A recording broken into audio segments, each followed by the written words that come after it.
En contexto. 81.400 personas und noch keine Immunität der Bevölkerung. En contexto con Rubén Luengas. Estimados amigos, muy buenas noches para todos. Bienvenidas, bienvenidos a este espacio En Contexto, cuyo titular es Rubén Luengas y quien está teniendo algunos problemas de salud, razón por la cual estaremos aquí pues tratando de llenar los zapatos. Mi nombre es Daniel Rosas y les doy la más cordial bienvenida a este espacio.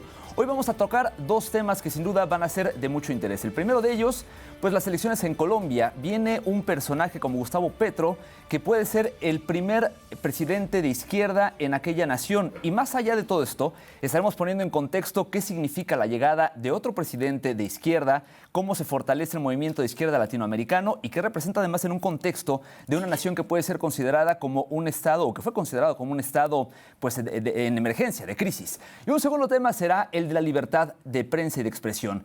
Hace algunos días, esta semana, se conmemoró el Día Internacional de la Libertad de Expresión. ¿Cómo estamos en este tema en nuestro país y a nivel internacional? De esto estaremos hablando con reconocidas colegas periodistas, pero por lo pronto de esta forma es como damos inicio a este espacio que es En Contexto. Bienvenidas, bienvenidos. Y bueno, pues de esta manera vamos a comenzar entonces. Tenemos el día de hoy de manera virtual una charla bien interesante con Víctor de Currea Lugo. Él es analista de conflictos armados y periodista independiente. Con él estaremos tocando el tema de las elecciones en Colombia. Y antes que otra cosa, déjenme darle la bienvenida. Víctor, ¿cómo estás? Muy buena noche. Buenas noches, saludos para toda la teleaudiencia, saludos para ti y esperemos que nuestro amigo común se recupere de sus dolencias. Sí, sin duda, pronto estará aquí el maestro Rubén Luengas, seguramente ya para la siguiente emisión y para las personas que nos están acompañando de manera cotidiana en La Octava, bueno, pues él seguramente ya estará entre semana haciendo sus participaciones en los espacios de Jesús Escobar. Por lo pronto, Víctor, si me permites, vamos a entrar en materia y, bueno, pues te buscamos para que nos puedas hacer un poco este análisis, tú que eres periodista, experto en materia de conflictos dentro de los estados, porque sin duda llama la atención el papel de Colombia. Colombia, un estado, un país que ha estado marcado, pues hay que decirlo de manera como es, ¿no? Pues por el narcotráfico, por conflictos como las guerrillas, la FARC. Entonces, ¿cómo es que llega posiblemente un presidente de izquierda a un país bajo estas características? ¿Tú cómo lo ves de entrada? A ver, lo fundamental es decir que el conflicto colombiano ha creado también una cultura de la violencia y una lógica del arreglo de las diferencias por medio de la violencia directa. Es el caso, por ejemplo, del asesinato de algunos candidatos en el pasado. El candidato Luis Carlos Galán fue asesinado en el año 89 en plena contienda electoral, el candidato Carlos Pizarro, el candidato Bernardo Jaramillo, el profesor Jaime Pardo Leal, años después fue asesinado Álvaro Gómez Hurtado. Es decir, resolver los conflictos por medio de la violencia en Colombia desafortunadamente es más usual de lo que uno podría esperar. Pero la segunda cosa es que eso no ha estado ajeno a esta campaña. En esta campaña ha habido amenazas de muerte contra Gustavo Petro, ha habido una movilización de un paro, una toma armada de varias regiones del país por parte de los grupos paramilitares para incidir en la campaña política. Las calumnias y las infamias, a propósito de tu segundo tema sobre libertad de prensa, están al orden del día y es una situación bastante enrarecida. Es decir, yo creo que ha sido la campaña política, en lo que yo recuerdo, más llena de calumnias, de intrigas, de mala prensa, más ausencia de debate democrático, más ausente de propuestas políticas consolidadas. Digámoslo en una palabra muy colombiana, muy rastrera ha sido esta campaña política, y las personas que hemos tomado partido por el cambio, pues hemos sido víctimas de todo tipo de calumnias, de amenazas, de presiones, donde incluso, contrario a la Constitución Política de Colombia, el presidente de la República de Colombia ha participado en debates políticos, ha tomado partido, el jefe comandante del Ejército de Colombia ha hecho pronunciamientos también de orden político, han alterado la ley para poder autorizar que los poderes regionales y locales hagan contratos en época electoral, con lo cual el clientelismo electoral ha aumentado. Ha habido todo tipo de presiones de este orden que nos lleva a un escenario bastante complejo. Tenemos de este domingo en 8 la segunda vuelta electoral y creo que se va a decidir entre dos modelos de país, más que una elección común y corriente, una elección, digamos, esperada dentro de un país aparentemente democrático. Yo sí creo que es un corte de cuentas y va a ser muy complejo el país al día siguiente de las próximas elecciones. Sí, sin duda, Víctor. Bueno, hemos visto, y pongo en contexto a las personas que nos acompañan aquí desde México, hemos visto las imágenes de los mítines de campaña justamente del candidato y pues mítines en donde a él se le ve flanqueado por personal de seguridad que lo está escoltando con escudos de seguridad ante, pues eso que tú ya mencionabas, es decir, ante las amenazas que hay de un atentado en su contra. Es la tercera vez que se postula además, en el 2010, en el 2018 ya había participado también como candidato presidencial, ya fue candidato de Bogotá, actualmente es senador, entiendo, o está dejando el cargo de senador. Y bueno, todo esto lo pongo en contexto para que entendamos esto que tú aterrizabas, Víctor. Se está pasando o se está esperando que se pueda tener una transición a una izquierda alejada de estos hechos de violencia como los que se han visto en otras ocasiones. En este sentido, lo que yo quisiera preguntarte es cómo ha sido la respuesta, primero, me llama la atención por un lado, de la población joven. Es decir, si ya había sido postulado 2 veces candidato, ya se había lanzado 2 veces como candidato y no había ganado, ¿qué está haciendo ahora diferente, Víctor, el papel, esta nueva campaña con relación a las anteriores? Porque en esta ocasión sí es una probabilidad altísima de que pueda ganar. No es tanto lo que ha hecho el candidato, donde vale la pena resaltar su fórmula vicepresidencial. La fórmula vicepresidencial de Petro es, yo le decía a ella muy cariñosamente, somos amigos, ella tiene 4 defectos, esto entre comillas. El primer defecto es que es una mujer en un país machista, en que es negra en un país racista, en que es pobre en un país clasista y es de provincia en un país centralista. Francia Márquez es una figura que ha logrado aglutinar las voces de lo que llamaba Eduardo Galeano los nadies, los excluidos. Entonces representa una propuesta desde abajo, con un compromiso ético brutal, una mujer que es licenciada, es una mujer que ganó un premio equivalente al premio Nobel en medio ambiente, muy capaz, y que, digamos, acompaña como fórmula vicepresidencial a Gustavo Petro. Pero decía que lo fundamental no es lo que ha hecho la campaña, es lo que ha pasado en el país. Y es que las nuevas generaciones, los jóvenes, han visto la terrible represión por parte del Estado colombiano. En Colombia, yo invito a las personas que nos están viendo en este momento a que busquen cualquier indicador. Asesinatos de sindicalistas en el mundo, desapariciones forzadas, crímenes extrajudiciales, desplazamiento por el conflicto armado, niveles de inequidad, la brecha entre pobres y ricos, el índice Gini, cualquiera de los indicadores, y encontrarán dentro de los primeros países, si no en el primer lugar, a Colombia. País descuadernado con una terrible represión. El año pasado estuvimos en un paro nacional donde hubo alrededor de 80, 90 personas asesinadas, en gran parte por el Estado, de manera directa e impune. Los jóvenes se volcaron a las calles. Esos jóvenes no encontraron una respuesta en el Estado y ahora buscan una respuesta en la oposición.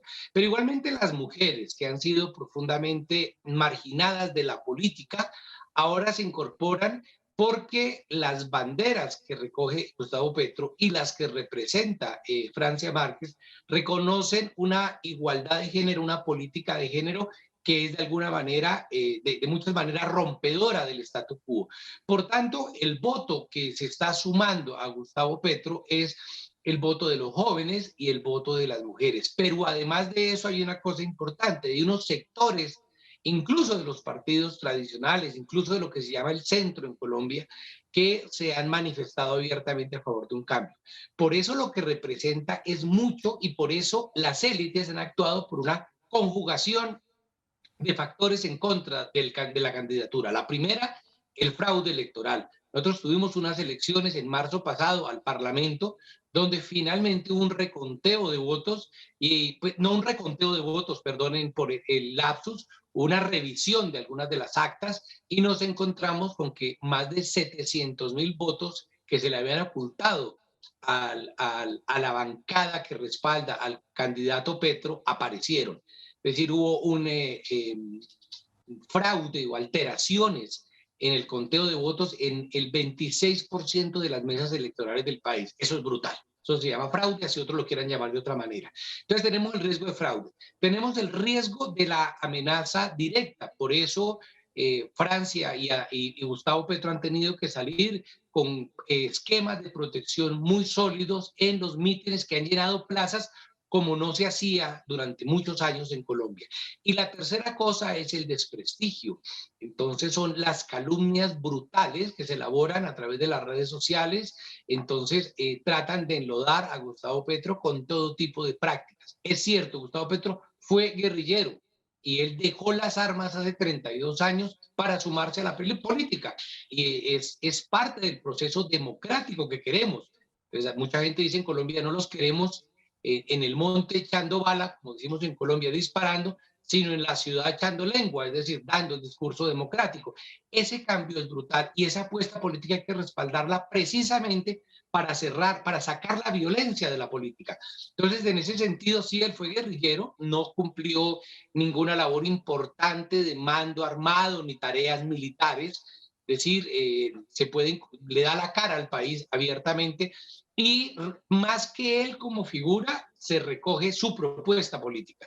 Sin embargo, en Colombia hay una serie de corrientes políticas de todo tipo que buscan enlodar, y entonces ya la discusión no es, mi estimado, sobre el proyecto económico de Petro, sino si Petro nació en una ciudad o en otra.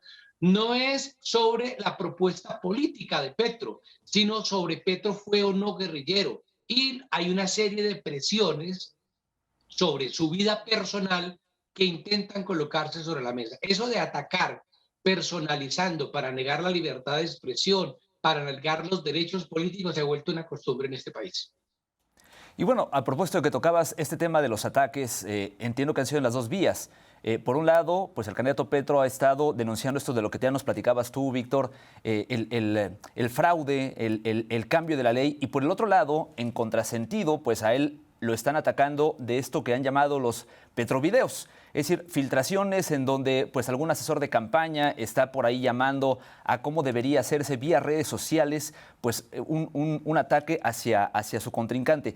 Pero más allá de ello, quisiera yo aterrizar esto, ir aterrizando la charla hacia cómo se va entonces enmarcando todo esto en una izquierda latinoamericana. Es decir, si ya estamos viendo que se le está atacando a un candidato de izquierda, que podría ser el primer candidato de izquierda en Colombia, bueno, de ganar, ¿qué representaría ello? ¿Qué representaría para Colombia? ¿Qué representaría para Latinoamérica? ¿Qué representaría para el mundo? Y aquí me gustaría, Víctor, que pudiéramos, o te preguntaría, ¿se puede separar entre dos izquierdas latinoamericanas? Una izquierda más, por ejemplo, pegada a Maduro, más pegada a Díaz-Canel en Cuba, y otra izquierda más pegada al modelo que tenemos ahora en Chile. Y entonces Petro, de ganar, ¿hacia cuál izquierda podría inclinarse, no? ¿Hacia una izquierda más como la que veíamos en los 70s o una izquierda, digamos, más moderna, más apegada, entiendo yo, hacia temas como feministas, comunidades originarias, LGBTTI+, etcétera, etcétera, etcétera? ¿Tú cómo lo ves en ese sentido? 12 comentarios. El primero, evidentemente se filtraron unos videos que es profundamente peligroso. Imagínense infiltrar una campaña presidencial y temas y reuniones profundamente confidenciales y cerradas fueron grabadas para lanzarse días antes de las elecciones. ¿Qué se observa en los petrovideos?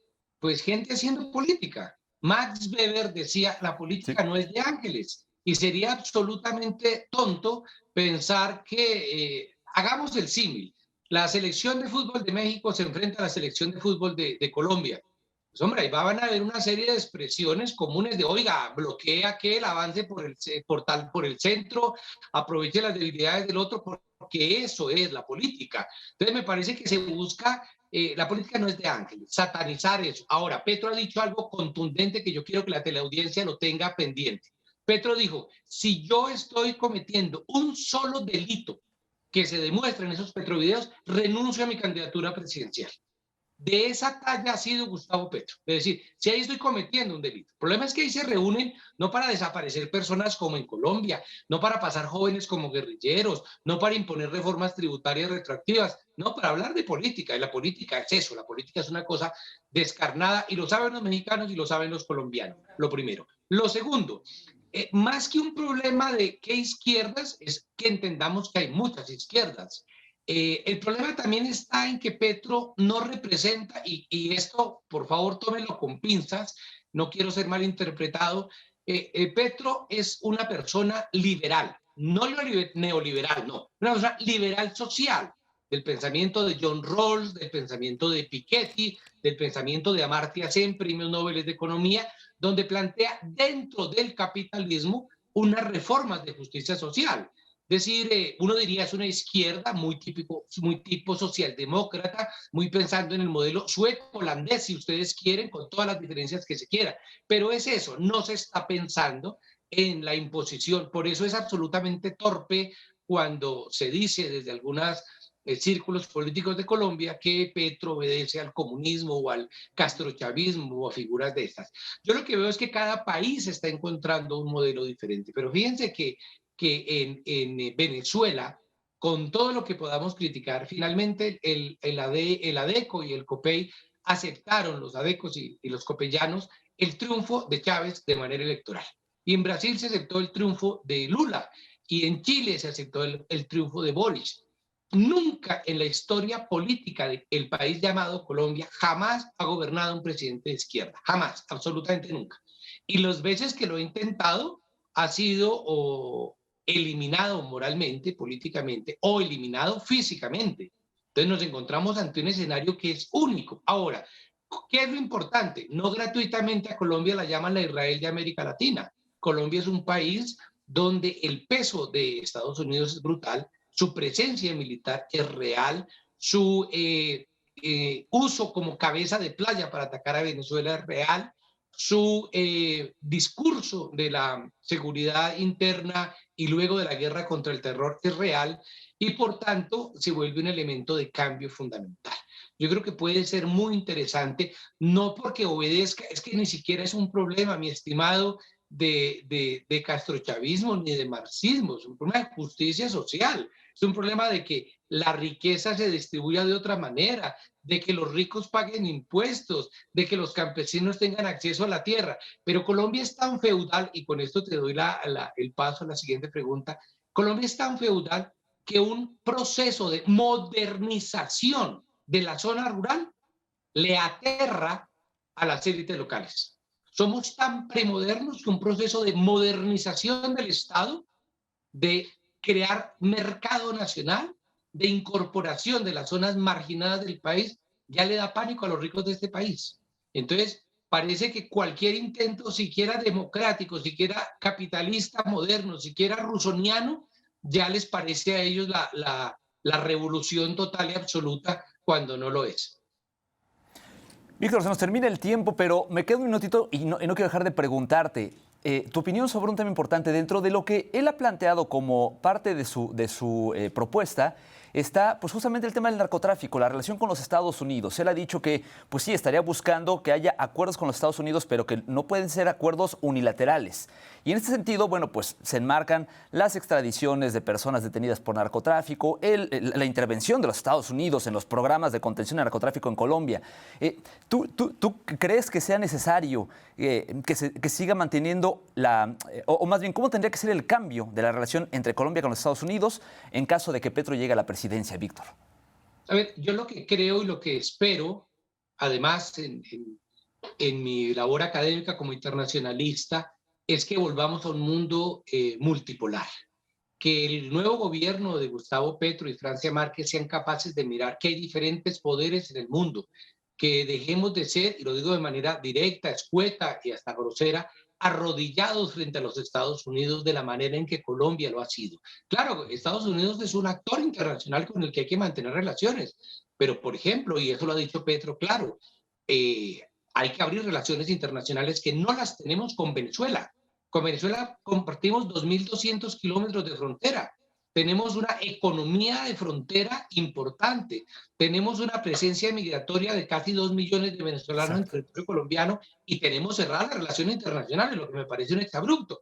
Pero además de eso, el problema del narcotráfico tiene dos modelos. Uno, el modelo afgano. ¿Cuál fue el modelo afgano? El mismo que se usó en Colombia: reprimir, bombardear, utilizar la fuerza, y eso ha fracasado. El opio en Afganistán representa el 90% del mercado mundial, y en Colombia alrededor del 60% del mercado mundial de cocaína es originario de Colombia. Es brutal. Tenemos el otro modelo, boliviano. Evo Morales se sienta con los campesinos y logra unos números dramáticos de reducción de la hoja de coca sin que hubieran los niveles de violencia que vemos en Colombia. Hay dos modelos. Hay un modelo concertado de reducción de los cultivos, de reemplazo por economías locales diferentes, de insumos del Estado, para evitar el gran desangre. El dinero, mi estimado, se calcula que el 96% del dinero del narcotráfico se queda en la banca internacional, se queda en los circuitos internacionales. Es decir, nosotros ponemos los muertos y la cocaína, nosotros ponemos la sangre, pero la plata se la queda a otro, si de negocio se tratara. Entonces yo creo que es un problema internacional que debe ser tratado a nivel internacional, pero la salida es por modelos de sustitución de economías y apoyo al campesinado para que renuncie al cultivo de coca y opte por otro tipo de cultivos, pero que sean productivos, porque la gente necesita comer. Y eso ¿qué es lo que plantea Petro, precisamente? Exactamente. Necesitamos revisar nuestra soberanía alimentaria. Y termino diciéndote esto: Colombia es un país donde nació la primera mata de maíz. Importamos maíz de los Estados Unidos, importamos cereal, hemos importado café. Eso es una vergüenza. Entonces, la soberanía alimentaria, y nos lo demuestra la guerra de Ucrania y Rusia, es una cosa estratégica para cualquier pueblo que pretenda ser realmente soberano. Bueno, pues ahí está. Víctor, te agradezco muchísimo este análisis que has compartido para la audiencia de En Contexto, y bueno, pues esperemos que no sea la última vez que tengamos por acá, y le mando por supuesto saludos a Rubén. Muchísimas gracias. Muchísimas gracias, Víctor Lugo. Él es periodista independiente, especialista en temas de conflictos e internacionalista. Por lo pronto, de esa manera vamos a hacer la primera pausa aquí en Contexto, pero por favor no se despeguen. Regresamos en algunos minutos para hablar con Daniela Pastrana y Nelly San Martín, reconocidísimas y queridísimas periodistas, para tocar el tema de la libertad de expresión. En un momento continuamos. Regresamos en Contexto. Ahora la Octava Noticias es 100% digital. Presentamos El Conversatorio con Daniel Rosas. Estos actorcillos que ahí andan ahora preocupados por el Tren Maya. Un espacio donde tú eres parte fundamental. Pregunta lo que quieres saber directamente a nuestros invitados. Y el tema de los bombos, pues expropiamos el terreno, encarcelamos a un clan. Todos los jueves a las 9 p.m. a través de nuestro sitio web y canal de YouTube. La Octava. Periodismo de verdad. Ahora La Octava es 100% digital. No te pierdas la nueva programación del canal de La Octava en YouTube. Conoce todos los detalles de la información del día en los noticieros de Luisa Cantú y Jesús Escobar. Empápate de los sucesos que mueven al mundo a través de Debatiendo con Carlos Castellanos, En Contexto con Rubén Luengas y El Octágono con Hernán Gómez. Sal al encuentro de grandes personajes a través de El Lado B con Edgar Estrada. La historia y el pulso ciudadano de México en El Conversatorio con Daniel Rosas, El Día Que y Crónica Urbana con el equipo de reporteros de La Octava. Y Revelaciones. Todo esto y más aquí, en el canal de La Octava en YouTube.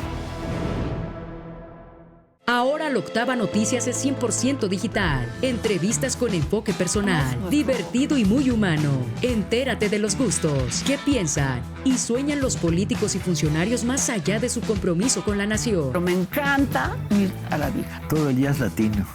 Willy Colón, Blades. El Lado B con Edgar Estrada. Todos los miércoles a las 8 p.m. a través de nuestro sitio web y canal de YouTube. La Octava. Periodismo de verdad. Continuamos en Contexto. Para hablar de libertad de prensa en México, se tiene que resaltar que la libertad de expresión existe, incluso que está protegida con el marco legal por los artículos 6 y 7 de la Constitución General, y se refleja en la libertad de prensa que se mimetiza en los medios de comunicación. Sin embargo, también existen las ansias permanentes de quien ostenta el poder para controlar o callar aquellas opiniones contrarias a sus objetivos, sus planes, sus propósitos. Sí, por supuesto que México desafortunadamente se caracteriza por ser uno de los países más peligrosos para el ejercicio periodístico, el más peligroso de las Américas y el más letal para un país que no está formalmente en guerra.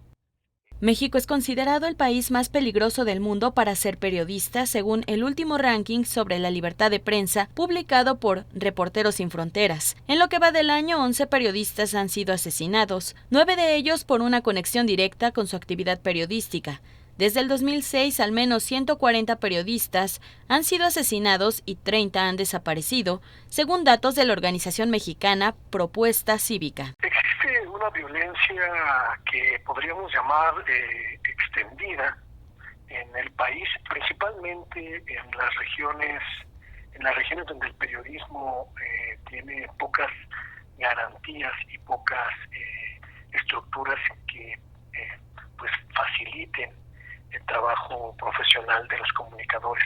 Hay zonas de silencio en el país, profundas zonas de silencio donde el crimen organizado, las propias autoridades municipales y estatales, los grupos fácticos, los grupos de poder, controlan, silencian y en muchos casos ponen en peligro la vida de los comunicadores que intentan ejercer la profesión de manera libre. Los principales agresores de los periodistas en México son las autoridades públicas, lo que genera una dinámica muy perversa desde el propio Estado. El Estado está obligado a proteger la vida, pero es el propio Estado el que agrede a quienes ejercen el periodismo. Principalmente la libertad de prensa se ve afectada por las amenazas de los grupos de poder. Los grupos económicos, los grupos delincuenciales, la delincuencia organizada principalmente, que ponen límites e imponen condiciones y en muchos casos imponen regla de silencio absoluto. Pese a ello, los casos de los periodistas asesinados se le suma la impunidad, el sistema de justicia penal acusatorio donde se abren carpetas de investigación por homicidio, por desaparición, por amenazas, por tortura, pero las investigaciones divagan, no avanzan, no proceden. Actualmente, las amenazas en contra de las y los periodistas no se han limitado a la censura o exclusión de los medios, donde difunden su información, sino que a lo anterior se suman vulneraciones a su privacidad mediante vigilancia física, digital, seguimiento de comunicaciones o actividades, intrusión del Estado y de los poderes fácticos en sus familias u hogares. Todo tipo de agresiones consistentes en amenazas, hostigamiento judicial, bloqueo informativo, privación de la libertad, tortura, es decir, una multiplicidad de formas de censurar que se ejerce predominantemente desde el poder público, dando así pues un panorama bastante preocupante. Si a todo esto sumamos que no es nuevo y que no, digamos, inició hace tan solo 3 años o 1 año o 2 años, sobre todo en crecimiento desde la llamada guerra contra el narcotráfico, desde el 2006, pero hay que sumar en este nuevo panorama político que se dibujó desde el 2018, pues una recurrente estigmatización de la prensa desde el poder público. Para la Octava, Melissa Mendoza. Gracias por mantenerse con nosotros, amigos en Contexto. A nombre de Rubén Luengas, les ofrezco nuevamente la bienvenida. Mi nombre es Daniel Rosas. Él estará ya próximamente con nosotros. Algún problema de salud que no le permite estar el día de hoy aquí, pero bueno, estamos aquí tratando de llenar el espacio. Y como se los había anunciado antes del corte, vamos a tocar un tema bien interesante a propósito de una fecha que acaba de pasar. El Día Internacional de la Libertad de Expresión, cómo estamos en este tema. Y para ello, tengo el gusto de saludar aquí en el foro, pues nada más y nada menos que a Daniela Pastrana. Bueno, híjole, directora de Pie de Página, periodista. Si ustedes tuvieron la oportunidad de seguir, por ejemplo, las conferencias de salud de la tarde, pues creo que ahí Dani estuvo pegadísima, atenta de todo este asunto, y Nelly San Martín. Nelly, ahorita actualmente en proceso, bueno, nos conocimos en otros tiempos, pero bueno, pues antes que nada, bienvenidas. Muchísimas gracias. Muchas gracias por la invitación. No, hombre, oigan, pues se puede abordar el tema de la libertad de expresión desde un montón de aristas, pero la primera de ellas que me gustaría que pudiéramos analizar es si libertad de expresión es lo mismo que libertad de prensa, por qué sí y por qué no. Obviamente en el contexto mexicano. No sé, ¿cómo lo ves tú, Nelly, para comenzar? Bueno, considero que no puede haber libertad de prensa sin libertad de expresión, ¿no? Son como un binomio que va definitivamente de la mano. Y en el contexto mexicano estamos viviendo tiempos muy interesantes. Creo que hay una libertad de expresión muy importante en el país, gracias también a pues, el auge de las redes sociales, a un montón de medios nuevos que han surgido en los últimos años.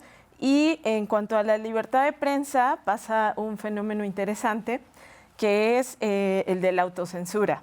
Esto ha venido desde tiempo atrás, evidentemente. Sin embargo, en estos tiempos hay muchos colegas que recurren a la autocensura como un mecanismo para no sufrir ciertos ataques, ¿no? Desde, por ejemplo, las conferencias matutinas, donde hemos visto que se ha vuelto una tribuna en donde pues se señala a periodistas, se descalifica a periodistas, a comunicadores, a conductores, etcétera.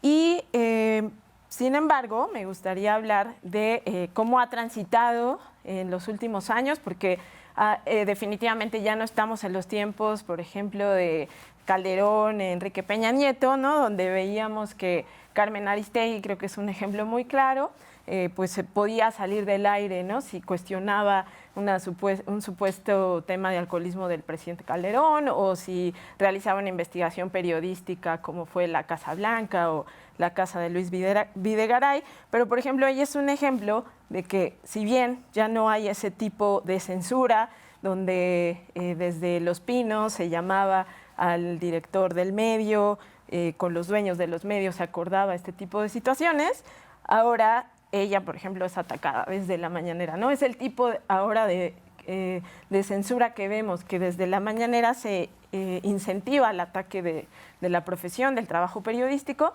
En su caso no ha pasado que se autocensure, pero sí muchísimos colegas, ¿no? Han dejado de hacer preguntas críticas, incómodas en la conferencia matutina, o han dejado de realizar su trabajo, investigaciones periodísticas, por el miedo a ser luego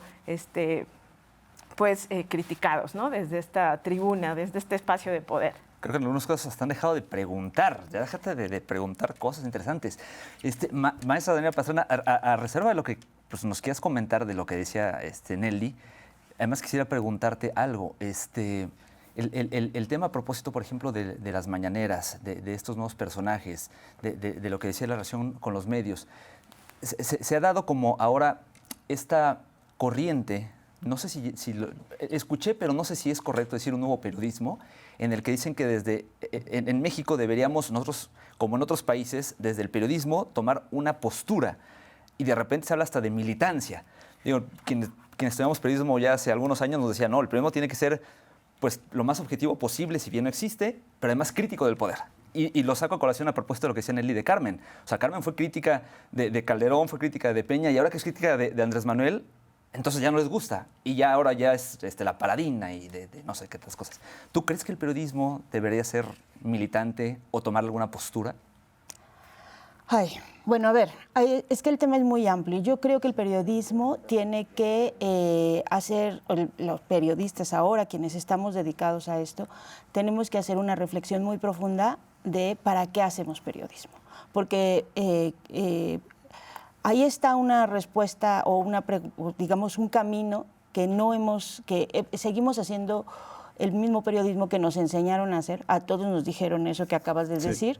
Esto de la objetividad del periodismo quedó rebasada en muchos países hace mucho tiempo, y además se construyó sobre una falacia. O sea, es decir, socialmente se acepta que los medios tengan línea editorial, pero no se acepta que el periodista, de forma individual, tenga una posición política.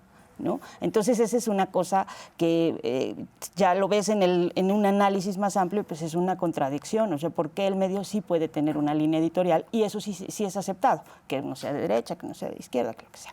Entonces, lo que hicieron fue, durante mucho tiempo, quitarnos esa carga intelectual a los periodistas, a las periodistas, tener una posición política que puede tener, la neutralidad también es una posición política, o sea, el intentar o aspirar a esta objetividad también es una posición política. Entonces, tenemos que tener esta reflexión porque Internet ha cambiado todo. Internet ha venido a hacer que cada persona pueda ser un medio de comunicación, ¿no? Y nosotros estamos en medio de ese huracán y no nos damos cuenta de que, o sea, no logramos ver la luz hacia dónde tiene que encauzarse el periodismo. Porque claramente lo que hay es una audiencia mucho más crítica, muchísimo más crítica, que está vigilando todo lo que hacemos y que no termina de entender a veces las complejidades que puede tener un trabajo periodístico especializado.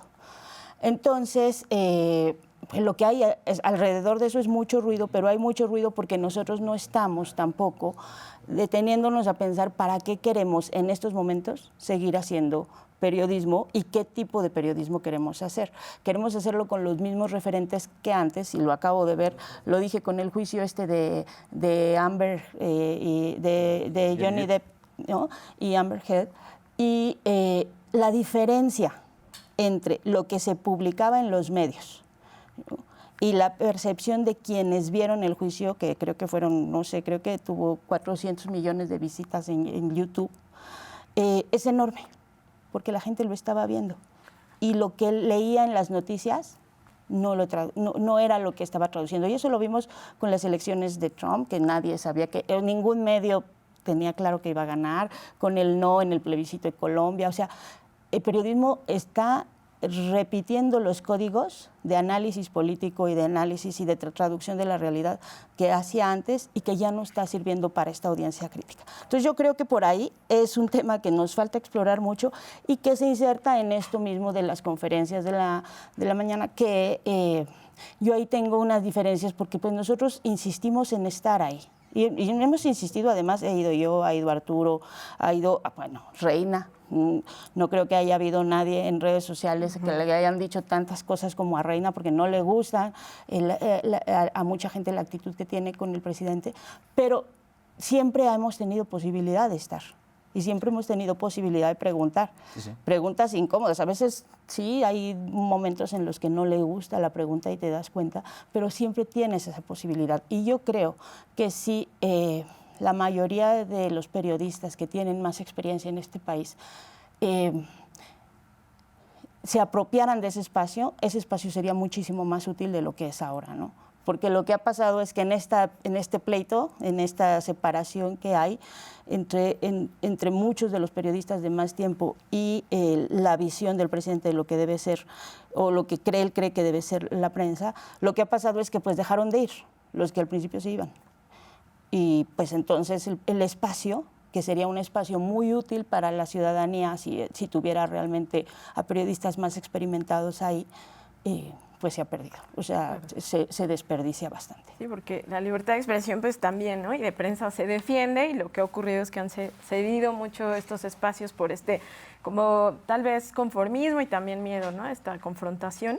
Pero concuerdo muchísimo con lo que dice Daniela, o sea, estamos en un debate muy interesante porque las audiencias están exigiendo ética, perspectiva de derechos humanos, de género, otro tipo de coberturas, y los medios siguen siendo corporativos, empresas, ¿no? Con intereses económicos, políticos, de todo tipo, y todavía estamos ante fenómenos como que las propias empresas censuran a los reporteros, ¿no? o a los periodistas ciertas investigaciones. Todavía se escuchan las redacciones de medios tradicionales, esto no porque el gobernador mete mucho dinero, ¿no? De publicidad, o esto tampoco porque es amigo del dueño. O sea, todavía estas prácticas, y convive todo esto, todos estos intereses, con un montón de periodistas que quieren hacer, que todavía estamos descubriendo, ¿no? Cómo hacer un periodismo cercano a la ciudadanía, que sea de interés público, que revele cosas interesantes, ¿no? Que sea pues también crítico, etcétera, y como dice Pastrana, que no esté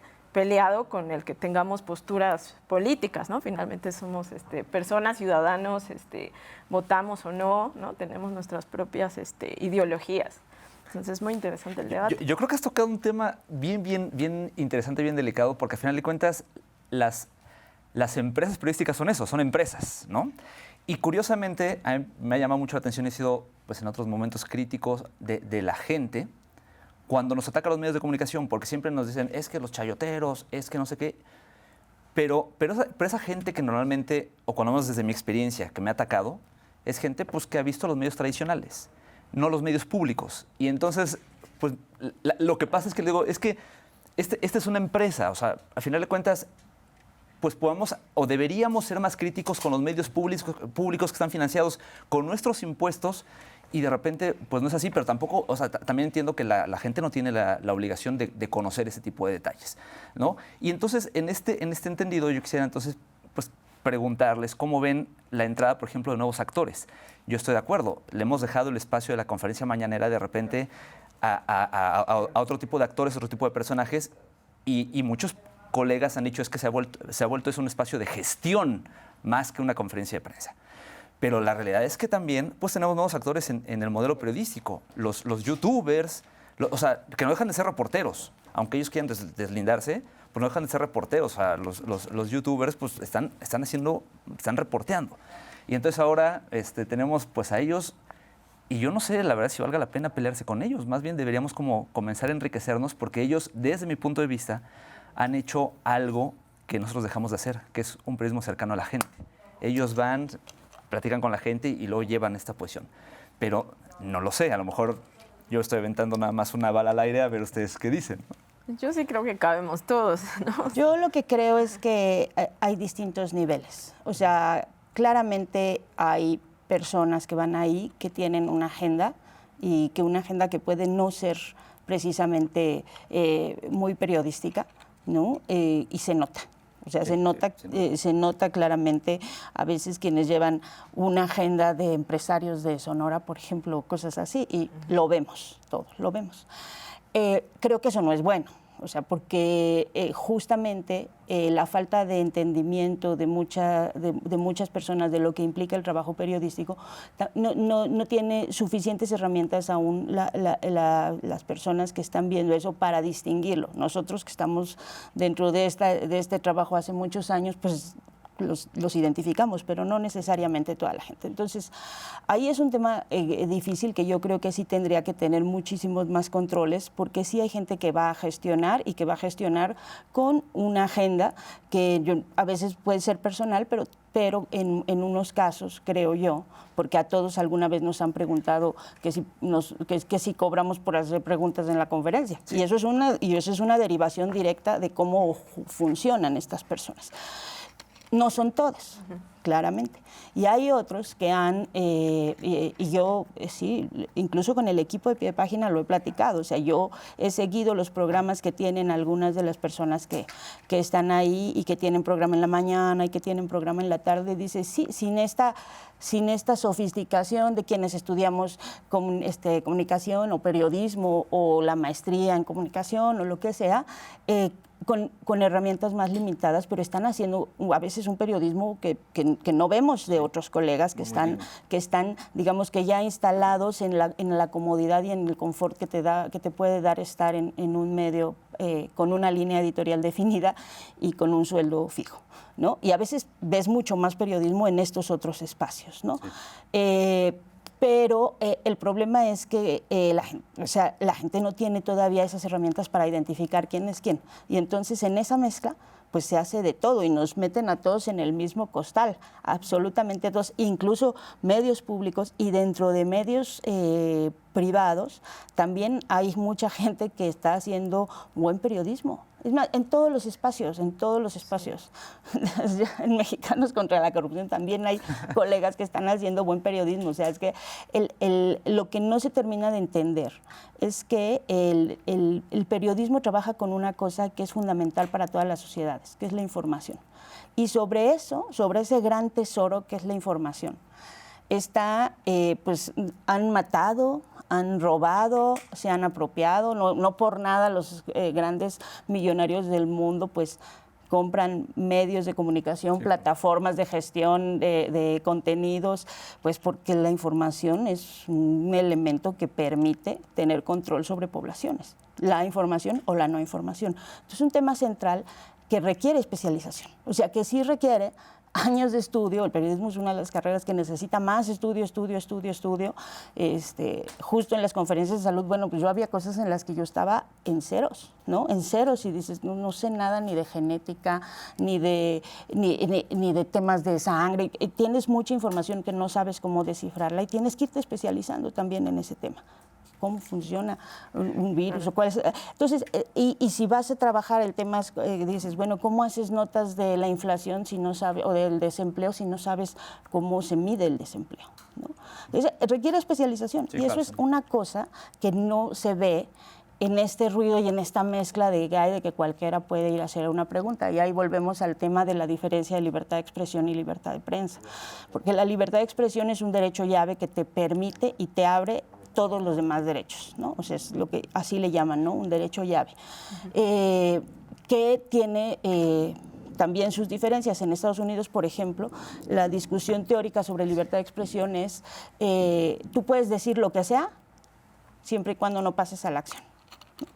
En Europa, la otra corriente es, tú no puedes decir lo que sea, tú no puedes hacer apología del terrorismo o cosas así por la propia historia de Europa, ¿no?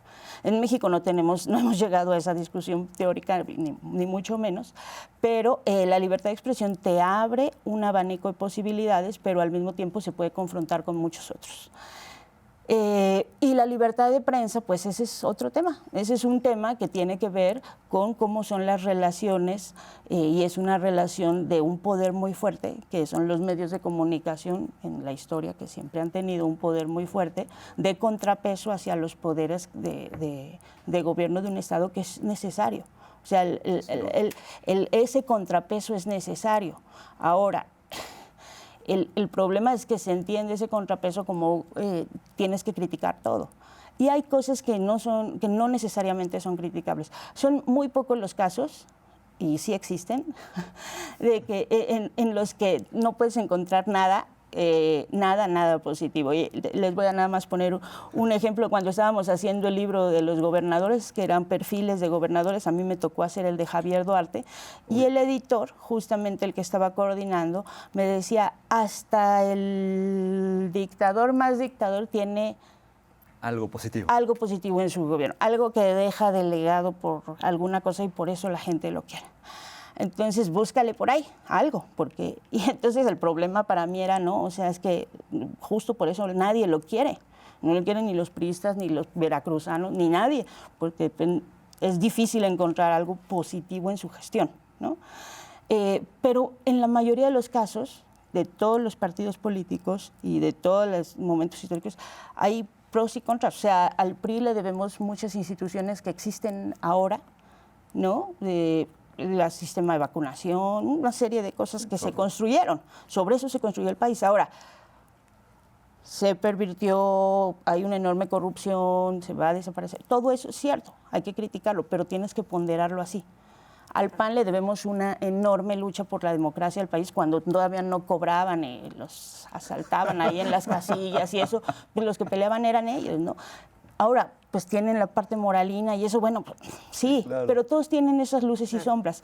Y tratar de pensar que todo tiene que ser necesariamente crítica y que sobre eso somos los mejores periodistas porque somos los más críticos, como ocurre con Anabel, pues, tampoco nos lleva a ningún camino, porque dejamos de ver cosas que realmente sean útiles para la sociedad, que son estas explicaciones necesarias a problemas complejos en sociedades que tienen ahorita unos niveles de complejidad enormes, ¿no? Claro, a mí me gustaría nada más completar el comentario. O sea, por ejemplo, en el tema de libertad de expresión, creo que ahorita hay un debate muy fuerte en México que llegamos muy tarde, o no sé si ya existía, pero yo apenas estoy viendo una crítica muy puntual de la sociedad y de los propios periodistas de los límites de esa libertad de expresión, ¿no? Porque hemos visto casos donde se cree que es absoluta y entonces se incentivan discursos de odio, se criminaliza, ¿no? Discursos clasistas, racistas, etcétera. Y creo que hay que imponer también como los límites, ¿no? De la libertad de expresión. Y me gustó lo que decía Daniela de los equilibrios, o sea, también entender como periodistas que no todo es blanco y negro, o sea, podemos ser muy críticos, pero bien lo dijo Dani, o sea, hay que ver los grises, ¿no? Y contarle eso a la gente. Yo estaba pensando el otro día, cuando llegaron, cuando vi este debate de los médicos cubanos, que era a favor o en contra, pensaba, ¿por qué nadie explica, ¿no? Los pros, que son muchos, y también puede que pongamos el dedo sobre que hay muchos médicos mexicanos esperando trabajo, pero sin caer en estos discursos racistas, ¿no? O sea, un equilibrio en la información que le permita a los lectores, a las audiencias, entender los fenómenos en todas sus aristas, no nada más de forma maniquea de un lado o el otro, ¿no? Malo, bueno, estoy a favor o en contra. Eso ya lo determinará cada persona, pero sí explicar. Por ejemplo, ahorita pensaba, ¿no? en que yo venía leyendo sobre esta ley chayote que nos dejó Enrique Peña Nieto, ¿no? La Ley General de Comunicación Social, que antes de irse la deja y ya la Suprema Corte de Justicia de la Nación dijo que es inválida y que el Congreso tiene que generar una. Y entonces todo este debate pienso que tiene que ver con que el Congreso, por ejemplo, sí ha caído en esta falla, pero que podemos reconocer que Andrés Manuel López Obrador y la Presidencia de la República sí han recortado muchísimo el presupuesto, ¿no? En publicidad oficial, cuando Peña Nieto decía fundar el segundo año de su gobierno, tuvo más de 11,000 millones de pesos. Bueno, eso hay que reconocerlo. López Obrador tuvo apenas poco más de 2,000 millones, ¿no? Ese tipo de cosas podemos reconocerlas, pero también exigir que se regule, ¿no? Que deje de ser discrecional, que no nada más sean los mismos la jornada, Televisa, TV Azteca, Grupo Cantón, que además tiene un diputado de Morena. O sea, como que podemos, cada fenómeno, creo que lo que debería de pasar sería analizarlo con sus pros y contras, ¿no? Sí, sin duda. Yo justamente les quería preguntar sobre pues, ese tema de la regulación, ¿no? De si debería haber una regulación mayor en cuanto a los presupuestos que dejaran de ser discrecionales por parte de los ejecutivos para poder controlar los medios. Pero en cuestión de tiempo, o no sé si quieran ahí dar algún apunte, pero además, pues en cuestión de tiempo, o por cuestión de tiempo, quisiera también brincarme otro tema. Se acaba de anunciar justamente a propósito del Día de la Libertad de Expresión este apoyo para los periodistas freelance, que son pues estos periodistas, para poner en contexto a la gente, que no trabajan en un medio grande, que trabajan por su cuenta, que hacen investigaciones, que habitualmente se han mantenido de sus investigaciones y de lo que pueden obtener por ellas o becas para hacer investigaciones, ¿no?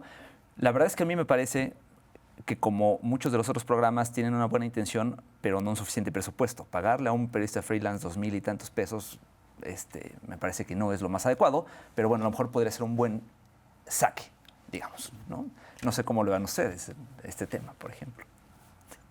Es un tema bien difícil. Mira, quiero poner un dato que tenemos muy empírico en la red. Cuando surgió la red de periodistas de a pie, hace 15 años, había, digamos que la relación éramos 9 periodistas que trabajábamos en un medio. Estaba Marcela, creo que en Proceso, yo estaba en La Jornada, Dani Rea estaba en Reforma, o sea, éramos 9 en un medio y un freelance. Y hacíamos todavía cursos de cómo ser freelance y no morir en el intento. La relación ahora en la red es de 1 en un medio y 9 freelance. Y a veces yo digo, un freelance es la forma elegante de decir estás desempleado. A veces sí es, sí, ¿no? Pero a veces, la mayor parte de las veces es, pues, acepto las chambas que se puedan y estoy buscando colocar los trabajos en donde se puedan. Entonces, en eso que ha pasado en 15 años, que es una cosa tremenda de cómo han salido cientos y cientos de periodistas de medios de comunicación o cómo se transformaron y se modificaron a esquemas de outsourcing o de cualquier cosa así, cómo se fueron bajando incluso las prestaciones. Hablabas, por ejemplo, de la jornada. Yo estaba ahí, yo también me tocó la época buenísima en la que te pagaban los días de trabajo extra, o sea, los días de descanso trabajado, las guardias, y todo te sumaba, ¿no? Y era una época en la que podías ganar bastante bien en la jornada por el trabajo extra.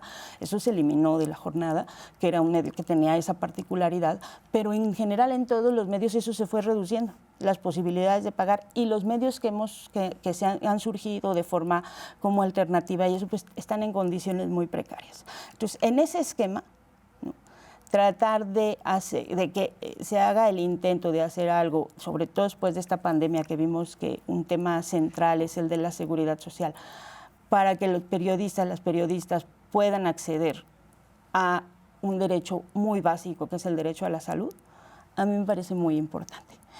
Ahora, descartado eso, como siempre tenemos que verle los lados oscuros, o sea, es una cosa de muy buena intención, me parece a mí, importante y necesaria, que tendrían que hacerse cargo los medios que contratan, pero no lo han hecho y no lo van a hacer, pero que todavía no está nada claro ni cómo va a operar, ni cómo va a seguir después del 2024.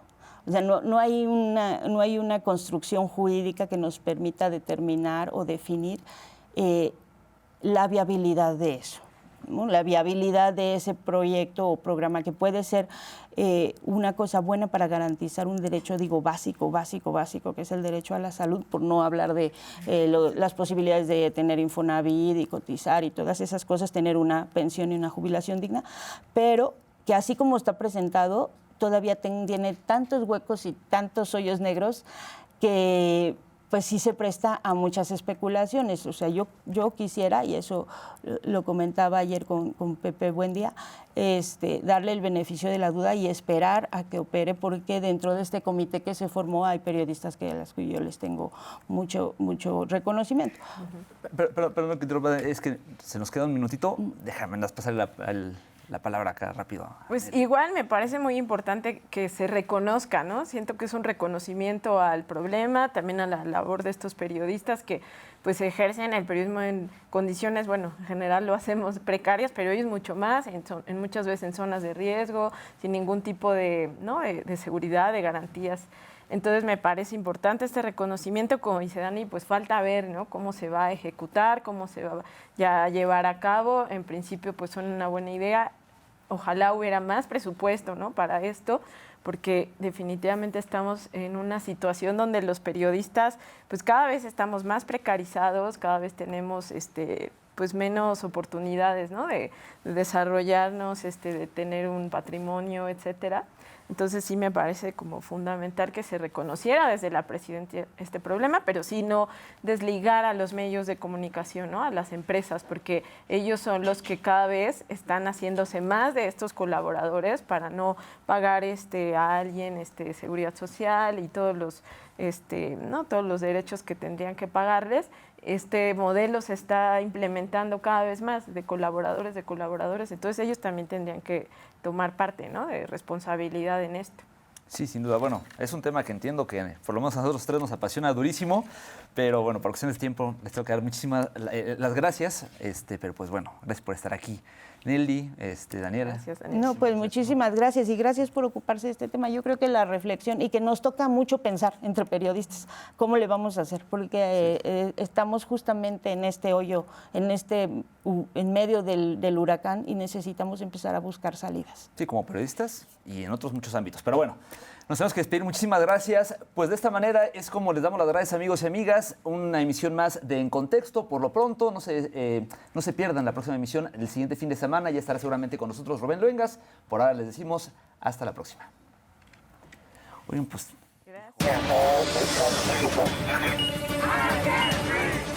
En Contexto. 81.400 personas da und noch keine Immunität der Bevölkerung. En Contexto con Rubén Luengas.